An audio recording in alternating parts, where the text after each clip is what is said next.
नमस्कार दोस्तों, आप सभी का बहुत बहुत स्वागत है हमारे इस यूट्यूब चैनल पे।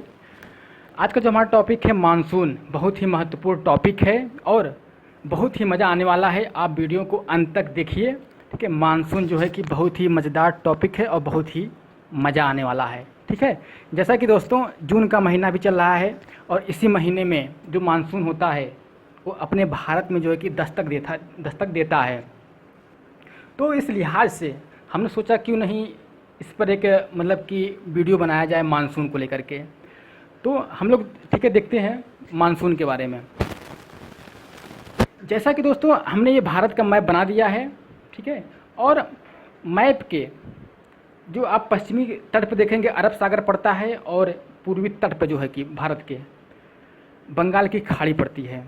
तो हमने ये जो कि मैप बना दिया है और यहाँ पे देखेंगे 0 डिग्री अक्षांश रेखा है, 8 डिग्री, 16 डिग्री और 23.5 डिग्री जो कि क्या है, कर्क रेखा है, ठीक है। तो हम लोगों को देखना है कि मानसून, ठीक है, भारत में जो है कि मानसून कैसे दस्तक देती है, बारिश कैसे होती है, ठीक है। इस चीज़ों को हम लोगों को देखना है। तो जो मानसून है, ये जो मानसून शब्द की जो उत्पत्ति हुई है यह एक अरबी शब्द मौसम से बना हुआ है। कौन से? मौसम से, जिसका अर्थ होता है मौसम या ऋतु होता है। तो एक और वैज्ञानिक थे, वैज्ञानिक या भूगोलवेत्ता थे, एक अरबी भूगोलवेत्ता थे अल मसूदी।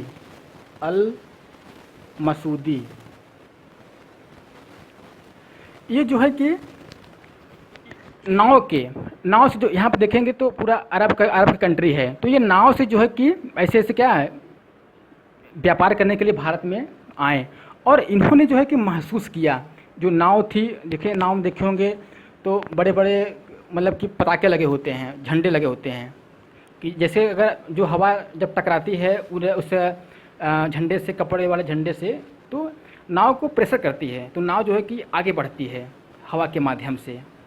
तो जो व्यापारी लोग होते हैं उन लोगों को पता होती है कि हमें किस दिशा में जाना है अपनी नाव को, ताकि ज़्यादा प्रेशर ना करना पड़े, अपने आप चलती रहे नाव। तो अल मसूदी साहब जो थे वह इन्होंने महसूस किया जून के महीने में, जो उनकी जो नाव थी वह मतलब कि एकाएक मतलब कि बिना किसी बल के ही अपने आप मतलब कि जा रही थी। तो उनको महसूस हुआ कोई न कोई यहाँ पर हवा है। तो वो मतलब केवल एक हवा महसूस किए कि ये मानसून है, ठीक है। अभी तो मानसून हम लोगों को पढ़ना है कि मानसून है क्या। अल मसूदी साहब ने केवल महसूस किया था, ठीक है। अभी हम लोग आगे देखेंगे, ठीक है। तो मानसून हुआ और मानसून को अच्छी तरीके से समझने के लिए हम जो है कि जैसा कि ये आप देखे होंगे, ये पृथ्वी है, ठीक है। पृथ्वी अपने अक्ष पर 23.5 डिग्री क्या हुआ, झुकी हुई है दाईं तरफ, ठीक है। और इसी में देखेंगे तो एक जो बीचों बीच होती है 0 डिग्री अक्षांश रेखा, जिससे हम लोग भूमध्य रेखा कहते हैं, और इसी के ऊपर कर्क रेखा होती है 23.5 डिग्री, और इसी के नीचे होती है मकर 23.5 डिग्री दक्षिण अक्षांश में, ठीक। तो जो हमारा सूर्य है, सूर्य जो है कि सूर्य का उत्तरायण और दक्षिणायन होता है, ठीक है। हमने उत्तरायण क्या होता है, दक्षिणायन क्या होता है, हमने आपको अच्छी तरीके से बताया है, समझाया है, ठीक है। तो 0 डिग्री अक्षांश से सूर्य जो है कि जब ऊपर जाता है कर्क रेखा की तरफ तो उसको उत्तरायण कहते हैं।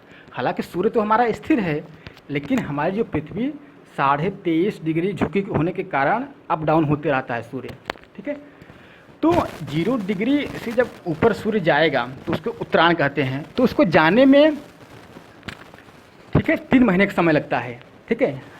आप देखिए, ये तो छोटा मैप है, आप देखिए इस बड़े वाले पूरे मैप में, ये देखिए विषुवत रेखी क्षेत्र है, ठीक है। यह 0 डिग्री अक्षांश रेखा है, आपको अच्छी तरीके से दिख रहा होगा, ठीक है। और यहीं पर सूर्य की जो किरणें होती है लंबवत पड़ती हैं कब, 21 मार्च को और 23 सितंबर को, ठीक है। 21 मार्च को जो सूर्य हमारा होता है यहाँ पर स्थित होता है। मतलब इस क्षेत्र में भीषण गर्मी पड़ती है थी। जैसे जैसे एक महीना बीतेगा, मतलब कि 21 मार्च के बाद 21 जैसे ही अप्रैल आएगा, ठीक है, तो जो हमारा सूर्य है, सूर्य यहाँ पर स्थित हो जाएगा, इस क्षेत्र में चमकने लगेगा। मतलब इस क्षेत्र में लंबवत पड़ने लगी किरणें उसकी।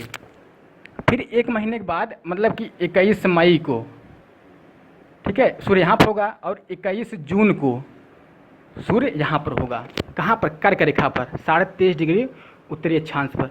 और ऐसा नहीं कि इसके बाद आगे नहीं जाएगा, फिर उसके बाद सूर्य जो है कि नीचे नीचे जो है कि लौटने लगता है, ठीक है। फिर जून के बाद फिर जुलाई आएगा, जुलाई के बाद फिर कौन सा आएगा? अगस्त, अगस्त बाद सितंबर आएगा, ठीक है। सितंबर पर मतलब 23 सितंबर को फिर 0 डिग्री अक्षांश रेखा पर आ जाएगा।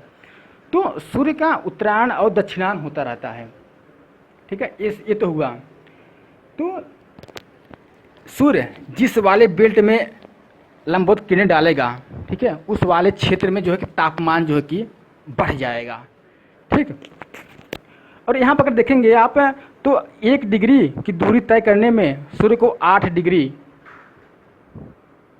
का अंतर होता है, 8 डिग्री का, ठीक है। 8 डिग्री के यहाँ, 16 डिग्री पे यहाँ और 23.5 डिग्री पे यहाँ, मतलब 24 डिग्री का लंबसम्भ, ठीक है। तो 1 महीने में इतना लगता है। ये सब चीज़ें हुई। तो देखिए सूर्य जब 23 जून को आ जाएगा, ठीक है, जब 23 जून के आ जाएगा, जो भूमध्य कर्क रेखा वाला क्षेत्र है यह पूरी तरीके से गर्म हो जाएगा, ठीक है। जब यह गर्म हो जाएगा तो यहाँ की जो हवाएं हैं यह क्या ऊपर उठेंगी, हल्की होकर के ऊपर उठेंगी, तो नीचे जो है कि निम्न दाब बन जाएगा, लो प्रेशर बन जाएगा, ठीक है। और इसी के ठीक विपरीत आप इधर देखेंगे तो यहाँ पर है आपका कौन सा? हिंद महासागर, ठीक है, हिंद महासागर। तो इस वाले क्षेत्र में जो है कि बहुत ही सर्दी पड़ती रहती है। यहाँ का जो टेम्परेचर जो होता है बहुत ही कम होता है, ठीक है। जब टेम्परेचर कम होगा तो यहाँ का जो प्रेशर होगा, दाब होगा, अधिक होगा, ठीक। और एक बात और जान लीजिए, जो हवा का जो गमन होता है वह लो प्रेशर से हाई प्रेशर की ओर होता है। मतलब कि जो हवा होती है, सॉरी उल्टा हो गया, हाई प्रेशर से लो प्रेशर की ओर हवा गमन करती है, हाई प्रेशर से लो प्रेशर की ओर। मतलब इस वाले क्षेत्र में जो है कि सूर्य तो हमारा यहाँ पर है, इस सिचुएशन में है, तो यहाँ भीषण गर्मी पड़ेगी। जब भीषण गर्मी पड़ेगी तो यहाँ पर जो दाब होगा, प्रेशर होगा, लो प्रेशर होगा, ठीक। पौने जो है कि ऊपर उठ जाएंगे गर्म होकर के। लेकिन इस वाले क्षेत्र में अगर आप देखेंगे तो यहाँ पर सूर्य किरणें बहुत तिरछी पड़ रही हैं, तो इस क्षेत्र में जो है कि टेम्परेचर जो है कि काफ़ी कम होगा। कम होने की वजह से यहाँ का जो दाब होगा वो हाई प्रेशर होगा। तो पौने क्या होंगे? हाई प्रेशर से लो प्रेशर की ओर, हाई प्रेशर से लो प्रेशर की ओर चलेंगे। आप ही सोचिए, यहाँ पर पूरा खाली है, कोई हवा ही नहीं है, तो इस हवा को भरने के लिए जो हाई प्रेशर के जो पौने हैं इस तरफ क्या होंगे? चलेंगे। इस तरफ क्या हो? इसको भरने के लिए चलेंगे, ठीक है। तो यही जो पौने चलती हैं, तो ये पूरा महासागर है, ठीक। महासागर से जब ये पौने चलती हैं तो ये ठंडी हो जाती हैं। महासागर के ऊपर से जब ये पौने चलेंगी तो ये नमी युक्त हो जाती हैं, आर्द्रता युक्त हो जाती हैं, एकदम नमी युक्त हो जाती हैं। तो यहाँ से चलेंगे इस वाले क्षेत्र को भरने के लिए, तब इसको कहते हैं क्या? मानसून। जो नमी युक्त जो पौने होती हैं हाई प्रेशर से लो प्रेशर की चलती हैं, इसी को कहते हैं मानसून, ठीक है। लेकिन कहानी अभी यहीं तक ख़त्म नहीं हुई है, ठीक है। अभी हम लोगों को और चीज़ें देखनी है। एक आता है ITCZ। इसका पूरा नाम है इंटर ट्रॉपिकल कन्वर्जन जोन, ठीक है। ITCZ क्या है? ठीक है, जब सूर्य की किरणें 0 डिग्री अक्षांश पड़ेंगी, अब ध्यान दीजिए, तो यहाँ का जो तापमान होगा काफ़ी बढ़ जाएगा। तापमान के बढ़ने की वजह से जो यहाँ की जो वायु होगी वो हल्की होकर के ऊपर उठ जाएगी, तो यहाँ पर क्या बनेगा? लो प्रेशर बनेगा, मतलब कि निम्न वायुदाब बनेगा, ठीक। तो जैसे ही सूर्य 21 अप्रैल को आएगा तो जो ITCZ है, ठीक है, तो यहाँ बनने लगेगा, क्योंकि फिर जब सूर्य यहाँ पहुँचेगा 21 मई को इस वाले बेल्ट में, तो ITCZ जो है कि यहाँ पर बनने लगेगा। मतलब क्या हुआ? सूर्य जैसे जैसे खिसकेगा, जैसे जैसे ऊपर जाएगा, जो ITCZ का जो मान है, जो क्षेत्र है, वह ऊपर नीचे क्या होता है? खिसकता रहता है, सूर्य के साथ चलता रहता है हमेशा, ठीक है।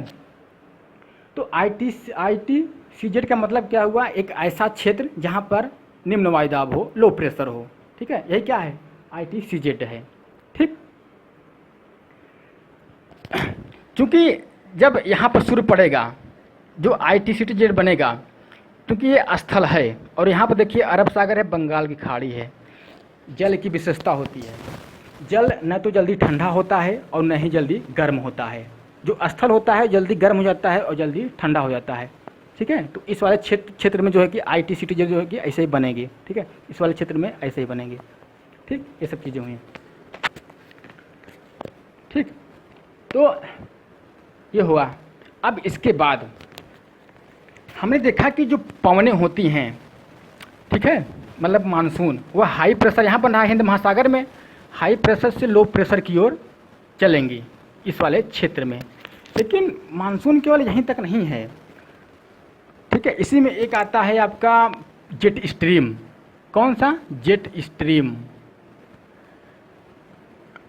पवन होती हैं। देखिए जेट स्ट्रीम क्या होती है, थोड़ा सा मिटाते हैं।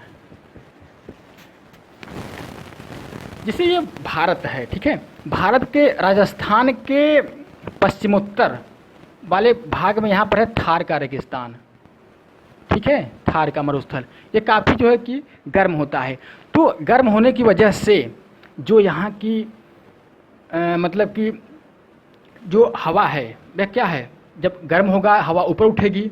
ठीक है, इस तरह से क्या होगा, ऊपर उठेगी।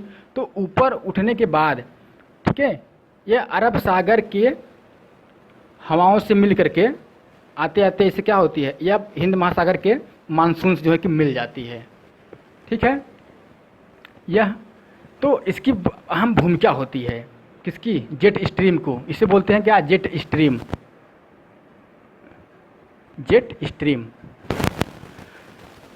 तो यह इतनी तेज़ी से मतलब कि 10 से 12 किलोमीटर मतलब क्षोभ मंडल में जेट स्ट्रीम जो है कि चलती रहती है। हवा यहाँ से उठी, आप जैसे देख रहे हैं ऐसे ही क्या हवा उठेगी। ठीक है, हवा उठेगी तो यह अरब सागर से होते हुए क्या हिंद महासागर की जो नमी युक्त पवनें हैं, मतलब मानसून जो है इसमें क्या होती, मिल जाएंगी। जब मिल जाएंगी तो ये धक्का बहुत तेज़ी से मारेंगी। ठीक है, धक्का तेज़ी से मारेंगी तो मतलब कि जो मानसून होगा, मानसून में तेज़ी आएगी तो जल्दी ही दस्तक दे देगा इसमें, भारत में। ठीक है, तो ये जेट स्ट्रीम जो है कि ऐसे ऐसे क्या है, सर्कुलर चलती रहती हैं। ठीक, तो ये सब चीज़ें हुई जेट स्ट्रीम। और केवल थार मरुस्थल ही नहीं है जिम्मेदार इसके लिए। इसके लिए देखिए, अगर यहाँ पर देखेंगे इस वाले क्षेत्र में पड़ता है तिब्बत का पठार। ठीक है, इसे दुनिया का छत भी कहा जाता है, मतलब पामीर का पठार। ठीक है, तिब्बत का पठार भी जो है, यह पठारी एरिया है। यह भी क्या होता है, काफ़ी गर्म हो जाता है। गर्म होने की वजह से यहाँ की जो हवाएं हैं ऊपर उठती हैं। ऊपर उठने के क्रम में, ठीक है, ऐसे ऊपर उठेंगे और ऊपर उठने के क्रम में जो है कि यह ऐसे ऐसे क्या होती है, यहाँ पर मिल जाती है हिंद महासागर की पवनों से। ये पवनें क्या होती है, नमीयुक्त होती हैं और ये पूरे भारत में वर्षा कराती हैं। ठीक है, तो ये सब चीज़ें हुई। और आगे इसके आगे हम लोग देखते हैं। ठीक है,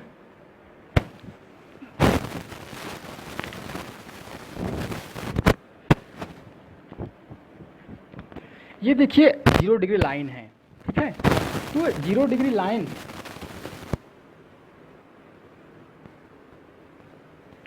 पे जो है कि व्यापारिक पवनें चलती हैं। व्यापारिक पवनें देख रहे हैं ऐसे ही चलती हैं।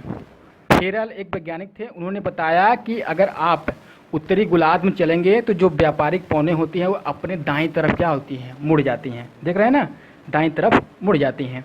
और जब दक्षिणी गोलार्ध में चलेंगे तो यह अपने बाईं तरफ ऐसे क्या हो, मुड़ जाती हैं। यह व्यापारिक पवनें होती हैं। अभी हम आपको पवन के बारे में बताएंगे। देखिए, पवनें मतलब कि अस्थायी होती हैं और अस्थायी, दो प्रकार की पवनें होती हैं। अस्थायी में देखेंगे जो वर्ष भर चलती रहती हैं, जैसे व्यापारिक पवनें हुई, पछुआ पवनें हुई और ध्रुवी पवनें हुई।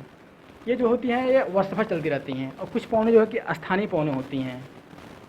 ठीक है, जैसे मानसून हो गया, समीर हो गया। ठीक है, अभी आपको हम आगे बताएंगे। फिलहाल आज यहाँ पर आप इतना देखिए, जो व्यापारिक पवनें होती हैं, ठीक है, वह उत्तरी गोलार्ध में अपने फेरल के नियम के अनुसार दाएं तरफ मुड़ जाती हैं। ठीक है, तो यही जो नमी युक्त जो पवनें होती हैं, ठीक है, नमी युक्त पवनों का क्या कहते हैं, मानसून कहते हैं। ठीक है, जब ये मानसून जो है कि दो भागों में बट जाता है, एक देखेंगे तो बंगाल की खाड़ी तरफ चला जाता है, एक चला जाता है अरब सागर की ओर, अरब सागर की तरफ। ठीक है, थोड़ा सा मिटा देते हैं, बड़ा कीबड़ काबड़ हो गया है। ठीक है, ताकि साफ दिखता रहे।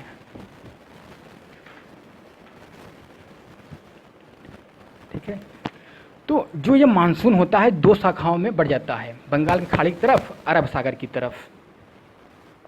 ठीक, और ये जो भारत का ये वाला जो हिस्सा है यह पूरा पश्चिमी घाट है। यह क्या है, पर्वत श्रेणी है, इसको बोलते हैं पश्चिमी घाट। यह पूरा क्या है, पश्चिमी पर फैला हुआ है। ठीक, और ये वाला पूर्वी घाट है।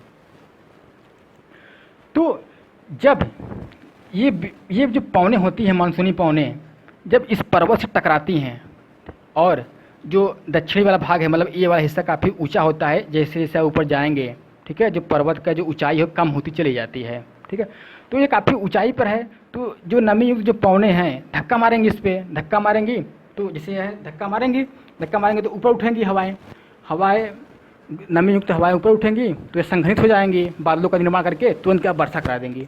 तो इसीलिए जो पश्चिमी घाट है यहाँ पर सर्वाधिक वर्षा होती है। आप सबसे पहले देखेंगे कहाँ, यहीं पड़ता है, केरल जो पड़ता है, सबसे पहले केरल में ही बारिश होती है। देख रहे हैं नहीं, पहले यही तो पड़ेगा, केरल पड़ेगा, इसके बाद तमिलनाडु वगैरह जो भी आता है तब आएगा। ठीक, तो पौने जो है कि दो भाग में चली, एक अरब सागर, एक बंगाल की खाड़ी में। तो यहाँ पर देखिए एक दर्रा भी पड़ता है, कौन सा, पालघाट दर्रा, यहाँ पर केरल में है। और महाराष्ट्र में जाएंगे तो भोर घाट और थाल घाट। दर्रे के माध्यम से जो मानसूनी पवनें हैं, मतलब कि तो इस माध्यम से इससे क्या हो, अंदर घुस जाएंगी, घुसने की वजह से ठीक है थोड़ा बहुत बारिश कराती हैं। लेकिन पश्चिमी घाट पे सर्वाधिक वर्षा होती है। ठीक, तो इधर से मानसून चला, ठीक है, यहीं तक ख़त्म हो जाता है पश्चिमी घाट। तो ऐसे ही मानसून जो है घुसेगा।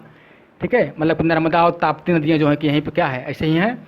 इसके आगे आएंगे तो मतलब विंध्याचल पर्वत श्रेणियाँ हैं। ठीक है, ऐसे ही क्या होगा, घुस जाएगी मानसून। ठीक है, कौन सा, अरब सागर का मानसून इस तरफ घुस गया। और इसके ऊपर देखेंगे तो अरावली पर्वत श्रेणी है। ठीक है, यहाँ पर क्या है, अरावली पर्वत श्रेणी है। और इसी के ऊपर क्या है, थार मरुस्थल है। ठीक है, चूँकि अगर ये अरावली पर्वत श्रेणी ऐसे रही होती, ठीक है, तो पर्वत होता। ठीक है, पर्वतों की वजह से जो अरब सागर का जो मानसून है यहाँ से टकराने की वजह से यहाँ बारिश कराता। ठीक है, लेकिन जो अरावली जो पर्वत है वह इसके समानांतर है अरब सागर के, मतलब मानसून ऐसे ही घुस के गई, तो ऐसे क्या सीधे निकल गई, आगे निकल गई, बारिश तो करा ही नहीं पाई। इसलिए थार का जो रेगिस्तान है, ठीक है, जो मतलब कि राजस्थान है, यहाँ पर बारिश नहीं हो पाती। ठीक है, केवल अरावली पर्वत के श्रेणी की समानांतर की वजह से। ठीक है, तो ये सब चीज़ें हुई। अब देखिए जो दूसरी शाखा है बंगाल की खाड़ी, मानसून ऐसे चला। ठीक है, चलते चलते यहाँ देखिए बांग्लादेश है। ठीक है, बांग्लादेश में जो है कि बारिश कराती हैं थोड़ा बहुत। तो और इसके आगे जब बढ़ेंगे यहाँ पूरा पता है मेघालय में देखिए, मेघालय में बहुत सारी पहाड़ियाँ हैं, गारो, खासी, मिकिर, जयंतिया। ठीक है, सब ऊंची ऊंची पहाड़ियाँ क्या है, इसी स्थित हैं। तो जो बंगाल की खाड़ी का जो मानसून है इसी पहाड़ियों से जब क्या होता है, टकरा जाता है, और टकराने की वजह से जो पूरा बादल होता है, पानी होता है, सब यहीं क्या होता है, उड़ेल देता है। इसीलिए आप जानते होंगे या सुने होंगे कि सबसे ज़्यादा विश्व में सबसे ज़्यादा जो बारिश होती है वो कहाँ होती है, मेघालय की चेरापूंजी या फिर मासिरनाम में होती है। ठीक है, इसी कारण, क्योंकि यहाँ पर सभी पर्वत ऊँचे ऊँचे हैं, यहीं से मानसून टकराता है और वहीं पर क्या होता है, पूरा वर्षा कर देता है। ठीक है, और जो थोड़ी भी बहुत चीज़ें बची होती हैं तो यहीं से जो क्या है कि मानसून क्या है, अब ऊपर देखेंगे तो पूरा हिमालय पर्वत है, ये वाला पूरा बेल्ट देखेंगे हिमालय। ठीक है, अब हिमालय के आगे तो जा पाएगा नहीं। ठीक है, तो यहीं से मानसून जो है कि थोड़ा बहुत क्या होता है, लौट जाता है। ठीक है, इस दिशा में यहीं पड़ता है। देखेंगे अब छत्तीसगढ़। ठीक है, छत्तीसगढ़ इधर देखेंगे तो अरब सागर का जो मानसून है ऐसे ही नर्मदा ताप्ती नदियों से घुसते घुसते, ठीक है, और विंध्याचल पर्वत की श्रेणी किनारे से होते हुए यहाँ पहुँचता है, और ये भी क्या होता है, यहाँ पहुँचता है, और दोनों का यहाँ पर मिलन होता है। जब दो मानसून पवनें एक साथ मिलेंगी तो आप ही सोचिए वहाँ पर बारिश किस कंडीशन में होगी, आप ही समझ सकते हैं। बहुत सी घनघोर बारिश होगी। इसीलिए छत्तीसगढ़ को धान का कटोरा कहा जाता है। यहाँ पर मतलब कि धान जो कि अधिक मात्रा में उगाई जाती है, उपज होती है। क्यों? क्योंकि यहाँ पर बारिश होती है सबसे ज़्यादा अधिक। बंगाल की खाड़ी का मानसून आया यहाँ मिला और अरब सागर का मानसून आया यहीं मिल गया। जब दोनों एक जगह मिल जाएंगे तो बारिश ही बारिश होगी, पानी की कमी नहीं होगी, धान की पैदावार अधिक होगी। इसीलिए धान का कटोरा कहा जाता है। ठीक है।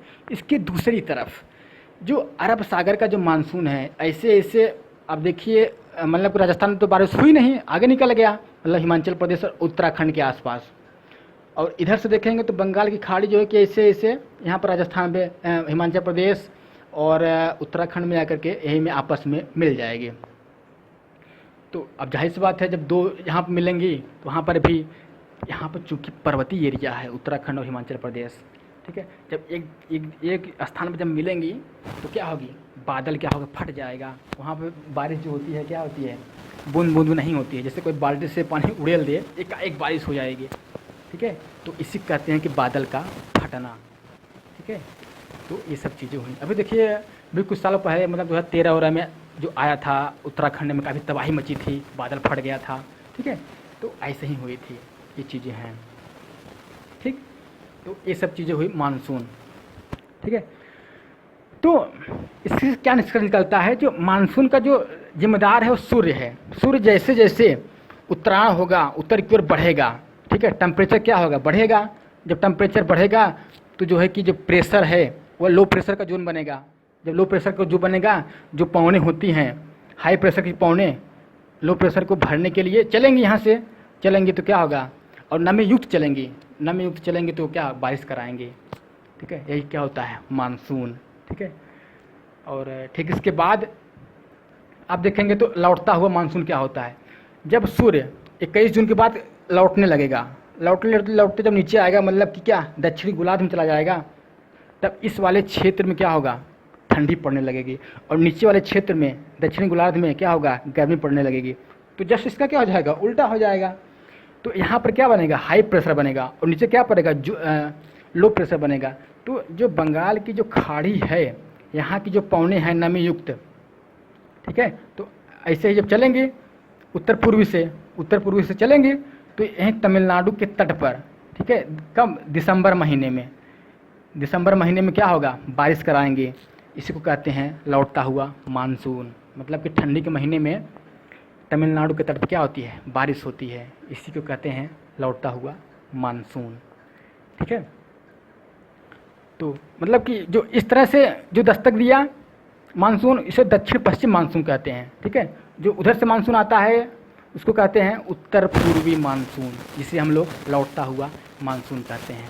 तो ये चैप्टर जो है कि मानसून, उम्मीद करते हैं कि आपको मानसून अच्छे समझ में आया होगा कि बारिश कैसे होती है। ठीक है, अगर आपको अच्छा लगा हो तो अपने दोस्तों के साथ ज़रूर शेयर करें और लाइक भी कर दें। ठीक है, आपको हमारा वीडियो देखने के लिए बहुत बहुत धन्यवाद।